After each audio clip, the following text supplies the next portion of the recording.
कैसे हो आप लोग। आज हम देखने वाले हैं कंपाइलेशन, बहुत ही ज़बरदस्त आज का वीडियो होने वाला है। अच्छा, ज्ञानवापी मस्जिद के ऊपर जो है ना लिबरल मेल्टडाउन कंपाइलेशन होने वाला है। देखेंगे इस वीडियो को टाइटल से देखकर और थंबनेल से देखकर तो इंटरेस्टिंग सा लग रहा है। तो इसमें जो है ना कुछ लोग रोते हुए नज़र आ रहे हैं। तो guys let's start the video. Original video का लिंक आपको नीचे डिस्क्रिप्शन में मिल जाएगा, सो वहाँ से देख सकते हैं। और अगर आप हमारे चैनल पर न्यू हैं तो सब्सक्राइब करना मत भूलिएगा। So yes, let's start the video. Hello और एक सेकेंड, खबर आ रही है कि हमारे सेक्युलर लिबरल्स के ज्ञान व्यापी में शिवलिंग मिलने के बाद लाइव रिएक्शंस आ रहे हैं। आइए देखते हैं।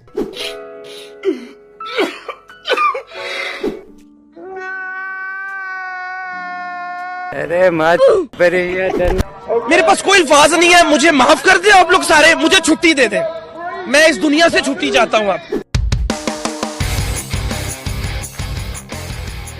हेलो और शाम शर्मा शो के इस एपिसोड में आपका बहुत बहुत स्वागत है। मैं हूँ सेकुलरिज्म का सीईओ शाम शर्मा। आज मुझसे जुड़ने के लिए और आज का ये एपिसोड देखने के लिए आपका बहुत बहुत धन्यवाद। और आप सबको एक सेकंड प्रणाम। तो देखिए, कुछ समय पहले फैज ने कहा था हम देखेंगे, और आज फैज के जो फॉलोअर्स हैं वो ज्ञान व्यापी मस्जिद में शिवलिंग मिलने के बाद बोल रहे हैं कि यार फैज आज क्या क्या देखना पड़ रहा है। तो आपको मेल्टडाउन्स दिखाने के पहले मैं आपको ये बताता हूँ कि इस हफ्ते हुआ क्या है। तो देखिए, जो ज्ञान व्यापी मस्जिद है जो काशी विश्वनाथ मंदिर कॉम्प्लेक्स से बिल्कुल सटी हुई है, वहां पर जो हिंदू श्रद्धालु हैं वो बहुत समय से पूजा करते हुए आ रहे हैं और वो ज्ञान व्यापी श्रृंगार गौरी टेम्पल कॉम्प्लेक्स में जाकर पूजा करना चाहते हैं। और इसके लिए 5 हिंदू औरतों ने पिटीशन किया है कोर्ट से कि उनको उस कॉम्प्लेक्स में जाकर पूजा करने दिया जाना चाहिए। तो इस पिटीशन को मद्देनजर रखते हुए कोर्ट ने ऑर्डर किया कि ज्ञान व्यापी मॉस्क का आर्कियोलॉजिकल सर्वे होना चाहिए। और इस सर्वे के बाद हिंदू साइड के जो एक लॉयर है उन्होंने क्लेम किया कि जो ज्ञान व्यापी मस्जिद का वुजू खाना है जहां पर हाथ पैर धोए जाते हैं, उस वुजू खाने के कुएं में शिवलिंग पाया गया है। और ये खबर आने के बाद मंडे को 16 मई को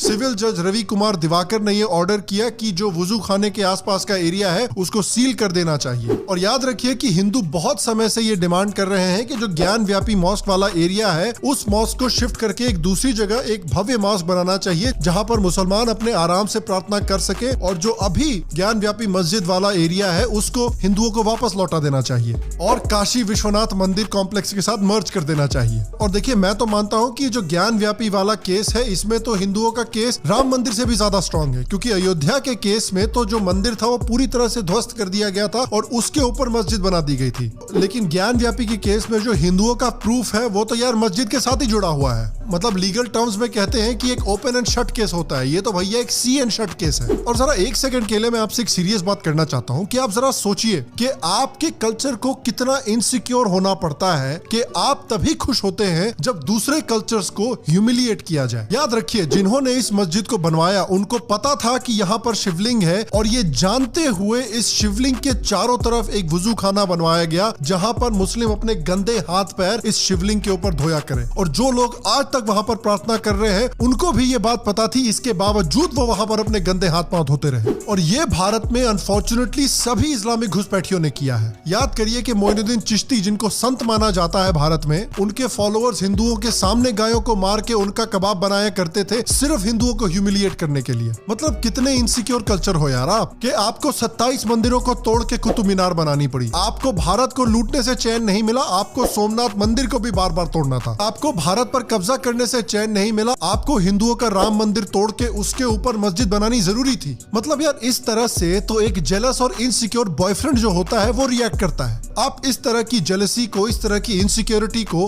पुराने कल्चर से कंपेयर कीजिए। भारत को देखिए, भारत में जो वैदिक हिंदू थे, जब वो किसी भी दूसरे कल्चर के देवी देवता से कांटेक्ट में आते थे तो खुशी खुशी उनको अपना लेते थे और अपने हिंदू देवी देवताओं के साथ जोड़ देते थे। आप देखिए कि हिंदुओं ने कितनी खुशी खुशी भगवान महावीर को देवता के समान माना, भगवान बुद्ध को देवता के समान माना, गुरु नानक को एक गुरु के समान अडॉप्ट किया। जब अलेक्जेंडर द ग्रेट ने ग्रीस पर कब्जा किया था तो कितनी खुशी खुशी उसने ग्रीक कल्चर को अपनाया था। इनफैक्ट ग्रीस में तो वो ये भी कहता था कि उसका परिवार हरक्यूलिस का वंशज है। जब रोमन्स ने ग्रीस पर कब्जा किया था तो उन्होंने बड़ी खुशी खुशी ग्रीस के देवी देवताओं को भी अपनाया था, जूस को जुपिटर के रूप में और अथीना को मिनर्वा के रूप में। इजिप्ट का जो रॉयल फैमिली थी जो ग्रीक कल्चर को फॉलो करती थी, वो भी बेसिकली ग्रीस की जो देवी आइसिस थी उनको अथीना का एक रूप मानती थी और उनकी भी बड़ी खुशी से पूजा करते थे। देखिए, हिंसा और युद्ध दुनिया में हमेशा से होते रहे हैं, लेकिन कल्चरल जेनोसाइड नहीं होता था। एक दूसरे के कल्चर के लिए एक म्यूचुअल रिस्पेक्ट हमेशा रहता था। इस म्यूचुअल रिस्पेक्ट में कुछ नए कल्चर नहीं विश्वास रखते।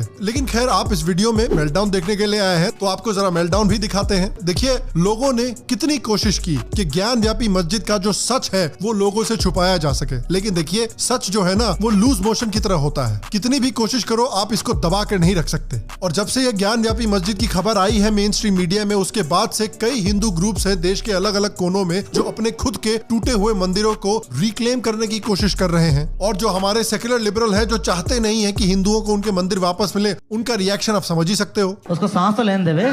60 सालों से जलन की असली क्रीम बर्नॉन। और हमारे ओवैसी जी के बारे में सोचिए, है 2-3 साल से उनका टाइम बड़ा खराब चल रहा है। ज्ञान व्यापी मस्जिद का जब ये न्यूज निकल कर आया, तब उन्होंने ये स्टेटमेंट दिया, मस्जिद है और रहेगी इंशाअल्लाह ताला सुबह क़यामत तक।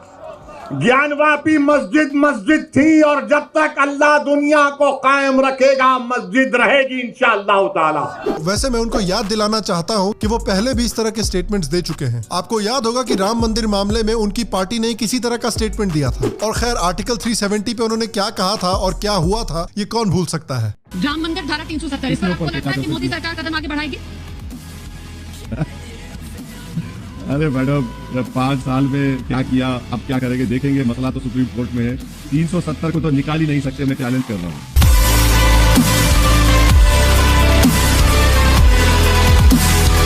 भाई साहब, कयामत की बात कर रहे थे और कयामत तो उस समय आ ही गई। और ओवैसी जी का जो प्यार और रिस्पेक्ट है हमारे देश के कोर्ट्स के लिए, वो रिस्पेक्ट भी मौसम की तरह बदलता रहता है। आपने बोला कि मुल्क आपके लिए सबसे ऊपर है। फिर जब आपके भाई ने वो बयान दिया था कि 15 मिनट में पुलिस हटा दो, तो हम हिंदुओं को दिखा देंगे कौन ज़्यादा पावरफुल है, आपको नहीं लगता बड़े होने के नाते आपको वहाँ कुछ बोलना चाहिए था? इसीलिए तो मैं आपसे कह रहा हूँ कि कोर्ट का जो फैसला आएगा, इंतज़ार करिए। कोर्ट को कानून आपसे और मुझसे ज़्यादा मालूम। आप इस बात को तो मानते हैं ना? Yes sir. कोर्ट के फैसले का इंतजार करिए। सील करने के लिए कहा है उस इलाके को, मस्जिद के, वो तो सरासर 1991 के पार्लियामेंट के जो बनाए हुए कानून के खिलाफ है। वेल डन, तालियां होनी चाहिए यार हमारे लिए। 2 दिन में पलट गया। राणा अयूब मैडम जो हैं, उनको तो सोशल मीडिया पे रोज ही एक बाबरी दिख रहा है। सोशल मीडिया पे बेचारी रोज ही ट्रिगर हो रही हैं। Get dressed in the morning, I'm triggered. I take a shower, I'm triggered. I get in the car, I'm triggered.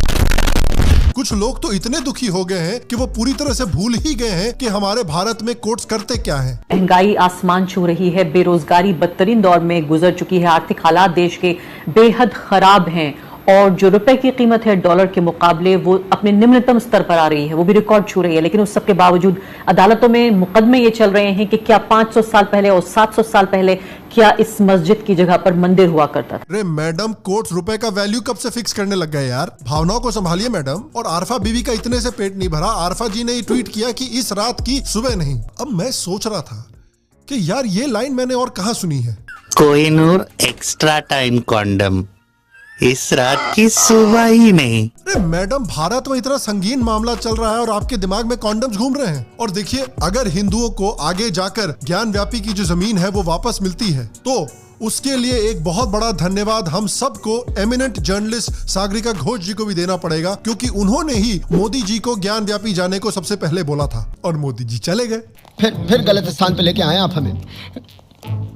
मैं लाया, तू लाया, और तेरी वजह से मेरा एक बढ़ भी गया, तू लाया। और देखिए, इस समय पर भारत में लौटाने की बड़ी बात चल रही है कि भाई ज्ञान व्यापी मस्जिद की जो जमीन है वो लौटा देनी चाहिए। और अगर हम लौटाने की बात कर ही रहे हैं, तो संबित पात्रा जी के पास भी कुछ आइडियाज हैं। आपको क्या लगता है ये औरंगजेब ने खाली मंदिर को मस्जिद बना दिया? ये बेचारे हमारे वारिस पठान भाई भी राम नारायण थे, इनको भी बनाया है वारिस पठान। ये मेरे और अतीकुर रहमान जी को देखो, हम दोनों भाई जैसे दिखते हैं। आपको क्या लगता है अतीकुर रहमान सऊदी अरब से आए हैं? अरे यही राम नारायण थे। ये औरंगजेब ने मंदिर को मस्जिद बना दिया और ये राम नारायण को अतीकुर रहमान बना दिया। ये हकीकत है।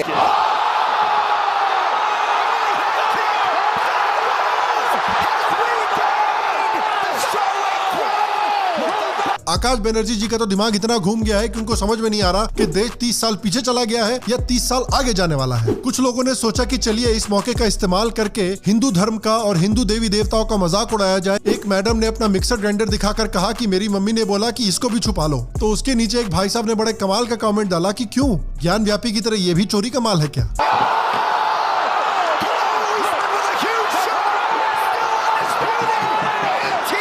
और इस पूरे मामले में एक और चीज मेरे जहन में आई है कि भारत देश एक इतना बड़ा फैशिस्ट हिंदू राष्ट्र बन चुका है। इस हिंदू राष्ट्र में बेचारे सेक्युलर लोग और समुदाय विशेष इतना डरे हुए हैं कि आप खुल्लम खुल्ला बड़े आराम से भारत के देवी देवताओं का मजाक उड़ा सकते हैं, उनकी तौहीन कर सकते हैं। लोग तरह तरह के मीम्स बना रहे हैं, तरह तरह के ट्वीट्स लिख रहे हैं भारत के देवी देवताओं का मजाक उड़ाते हुए। देखिए कितने सारे एग्जाम्पल फैले हुए हैं सोशल मीडिया पर। तो ये तो हालत हिंदू राष्ट्र की है। मतलब हिंदू इतने यूजलेस हैं यार कि इनको फैशिज्म भी ठीक से करना नहीं आता है। अगर आप हिंदू देवी देवताओं का मजाक उड़ाते हैं तो आपको सोशल मीडिया पे खूब सारे रीट्वीट्स और लाइक्स मिलेंगे, लेकिन अगर आप समुदाय विशेष के बारे में कुछ बोल दें फिर क्या होगा? खत्म, bye bye, tata, goodbye, गया।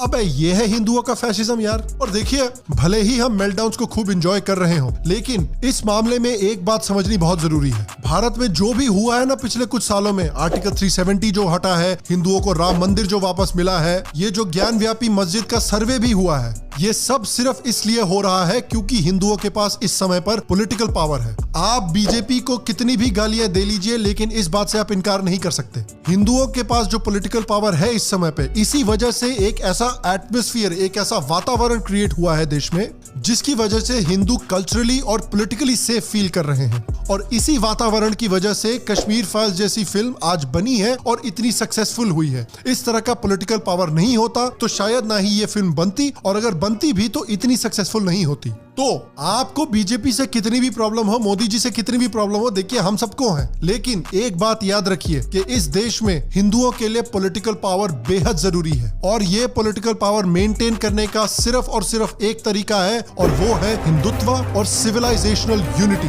ये बात कभी भी ना भूलें। तो अब बात आती है कि चलिए ज्ञान व्यापी की बात अब पूरे देश में चल रही है, लेकिन अगर हिंदुओं को ज्ञान व्यापी मस्जिद वाली जो जमीन है वो वापस चाहिए तो ये कैसे होगा? देखिए जैसा मैंने पहले भी कहा है, जैसा आप सब जानते हैं कि ज्ञान व्यापी मस्जिद जो थी वो हिंदुओं का एक मंदिर तोड़कर उसके ऊपर बनाई गई थी, और इस बात का एविडेंस तो अयोध्या से भी ज्यादा मौजूद है। आप ज्ञान व्यापी मस्जिद को देखकर भी ये पता लगा सकते हैं। उसके ऊपर से हिंदू जो है वो उस एरिया में उस प्रॉपर्टी पर बहुत समय से पूजा करते हुए आ रहे हैं। तो हिंदुओं का केस बहुत स्ट्रांग है, लेकिन इस केस में सबसे बड़ा जो रोड ब्लॉक है वो है प्लेसेस ऑफ वर्शिप एक्ट 1991। ये जो प्लेसेस ऑफ वर्शिप एक्ट है ये पीवी नरसिम्हा राव की कांग्रेस गवर्नमेंट ने पास किया था, और बेसिकली ये एक्ट ये कहता है कि 1947 में जिस रिलीजियस प्लेस का जो भी रिलीजियस कैरेक्टर था वो 1947 के बाद चेंज नहीं किया जा सकता। इसमें सिर्फ एक एक्सेप्शन था और वो था राम जन्मभूमि। लेकिन कुछ लोगों ने ये कहा है कि जो प्लेसेस ऑफ वर्शिप एक्ट 1991 है वो एक्चुअली कुछ और प्रॉपर्टीज को भी एग्जेम्प्ट कर सकता है, खासकर वो प्रॉपर्टीज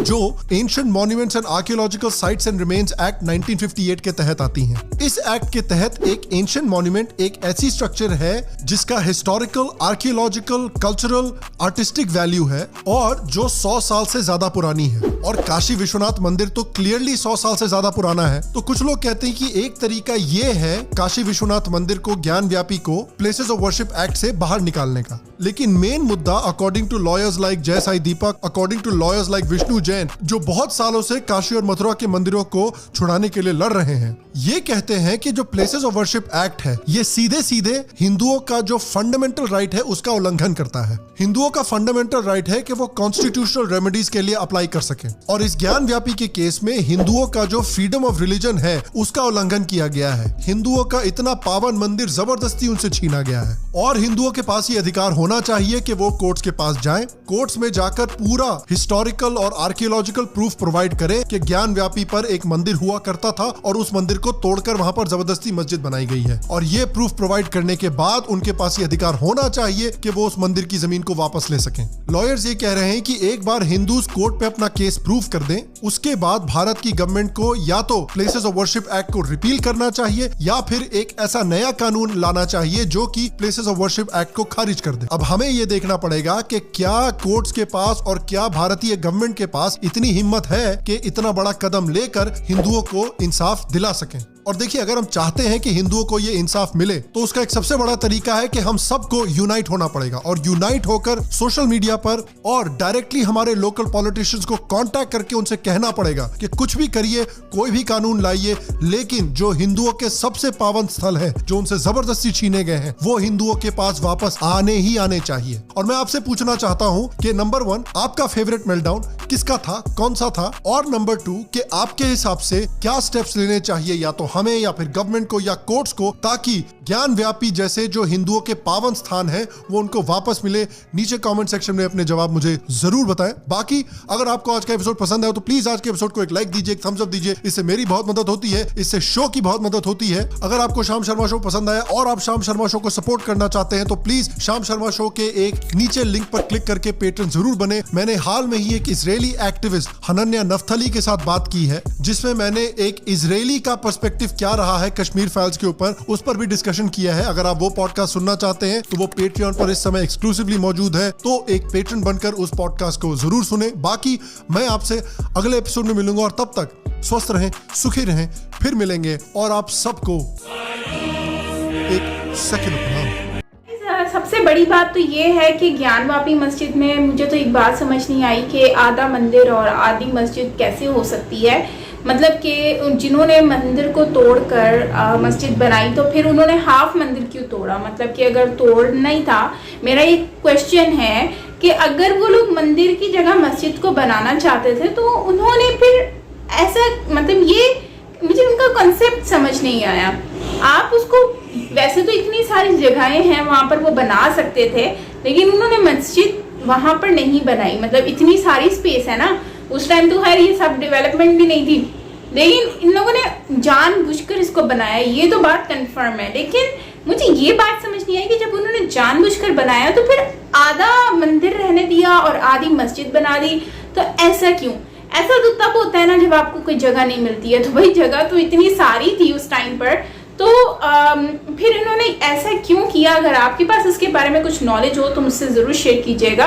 बाकी बहुत सारे जो लोग हैं आजकल इस मस्जिद के ऊपर बातें चल रही हैं, मतलब मुस्लिम्स की तरफ से भी, हिंदू कम्युनिटी से भी, मतलब बातें चल रही हैं, लोग बात कर रहे हैं, डिस्कस कर रहे हैं कि यार ये हुआ वो हुआ। तो खैर हम क्या कह सकते हैं, लेकिन एक ही बात है कि अब हर कोई अपना राय दे रहा है, हर कोई जो है। अभी मैं एक न्यूज़ सुन रही थी कल, तो उसमें लोग कह रहे थे कि मतलब एक लड़की ने मतलब सोशल मीडिया पे शायद कुछ लिखा हुआ था, उसके खिलाफ तो गवर्नमेंट ने कानूनी कार्रवाई भी की है। तो खैर शायद वो जॉबलेस भी हो गई, तो उसने शिवलिंग के ऊपर बात की थी कि पता नहीं वॉशरूम वगैरह की बात की, यार वो भी इस तरह की। और समझ नहीं आता कि लोग अपना सेंस ऑफ ह्यूमर खो बैठे हैं, किसी के रिलीजन को, धर्म को ह्यूमिलेट करना, मतलब उनको उनका एक पैशन बन गया है, उनको शायद खुशी मिलती है इन सारी चीज़ों से। मुझे तो इन बातों का समझ ही नहीं आता कि वो लोग इस तरह से करते ही क्यों हैं। आप एक दूसरे के मज़हब की रिस्पेक्ट करो यार, आपको अब करोगे तो रिस्पेक्ट मिलेगी इन रिटर्न। और दूसरी बात कि वहाँ पर शिवलिंग जहाँ पर था वहीं पर ही इन्होंने हाथ पाँव धोए हैं, मतलब वुज़ू करते हैं, तो ये तो जानबूझ के ही शायद इन्होंने फिर यहाँ पे बनाया है, क्योंकि उनको पता है कि ये एक हिंदू मज़हब के लिए एक बहुत ही पवित्र जगह है, और उसी को ही जो है ना इन्होंने इस तरह की शेप दे दी कि बंदा जो है ना वो जो है वो ये लोग और ज़्यादा मतलब डिस्टर्ब हों। तो बहुत ही गलत। और उस कंट्री में जहाँ पर हिंदुज़म बहुत ज़्यादा है और शुरू भी शायद वहीं से ही हुआ था, तो बहुत ही गलत है, ऐसा नहीं करना चाहिए। ये तो सरेआम एक ह्यूमिलिएट करने वाली बात है। और दूसरा, जब इस पे लोग बिल्कुल केस तो चल रहा है, लेकिन जाहिर सी बात है जैसे राम मंदिर का बात हुई है कि राम मंदिर भी बन रहा है, तो उसकी जगह जो मस्जिद थी, मस्जिद के लिए एक अदर स्पेस दे दी, और मैंने सुना है वो और ज़्यादा खूबसूरत बन रही है पहले वाली मस्जिद से। तो अब भी वही चीज़ होने वाली है, मतलब होगी डेफिनेटली, अगर ज्ञानवापी जो है वो हटाकर उसको शिफ्ट कर दिया जाएगा किसी और साइड पर, मंदिर को पूरा कंस्ट्रक्ट कर लिया जाएगा, शायद ऐसा पॉसिबल हो सकता है। तो खैर मैं तो यही कहूँगी कि यार ये गलत हो रहा है, ऐसा नहीं होना चाहिए। अभी ज्ञानवापी पे केस चल रहा है, देखते हैं क्या होता है। बाकी ये है कि केस गवर्नमेंट के ऊपर ही रखना चाहिए, अदालत के ऊपर ही रखना चाहिए। तो इससे ये होता है कि आने वाले वक्त में जो है वो जो भी गवर्नमेंट अदालत फैसला लेगी वो अच्छा होगा, सबके हक में बेहतर होगा। तो हमें किसी को जो है वो आपस में इंसान को किसी को लड़ने की ज़रूरत नहीं है। अच्छा, एक और दूसरी बात ये है कि जो संबित, मेरे ख्याल से संबित जी हैं, उन्होंने बात की थी। तो उन्होंने ये कहा था कि मतलब वो पहले कुछ था अब कुछ है, विच मीन इज दैट कि वो ये बता रहे हैं कि इन्होंने ज़बरदस्ती जो है वो मज़हब को चेंज किया है। और पहले उनका नाम हमारे जैसा ही था, शक्लें भी हमारे जैसी हैं, हर चीज़ है, बस एक मज़हब ही तो चेंज किया है। तो विच मीन इज दैट कि वो यही कहना चाह रहे हैं कि इनका पहले धर्म कुछ और था, अब धर्म और है। मतलब पहले हमारे मज़हब से थे, अब जो है वो दूसरों के, अब मुस्लिम बन गया है। तो विच मीन इज दैट कि वो इस तरह की कुछ इंडिकेशन कर रहे थे।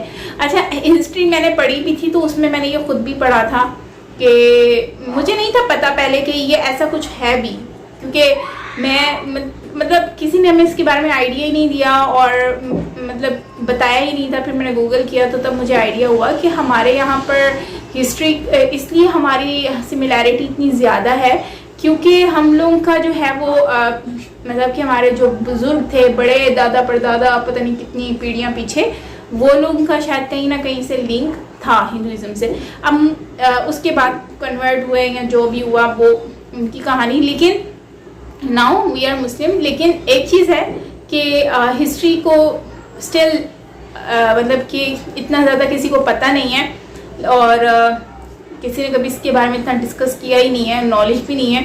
लेकिन मैंने गूगल किया था तो मुझे इसके बारे में पता चला है। तो आपके पास कोई नॉलेज हो तो ज़रूर शेयर कीजिएगा। सो मिलते हैं नेक्स्ट वीडियो के साथ। Till then take care, bye bye. Channel पर नहीं होता सब्सक्राइब कर लीजिएगा।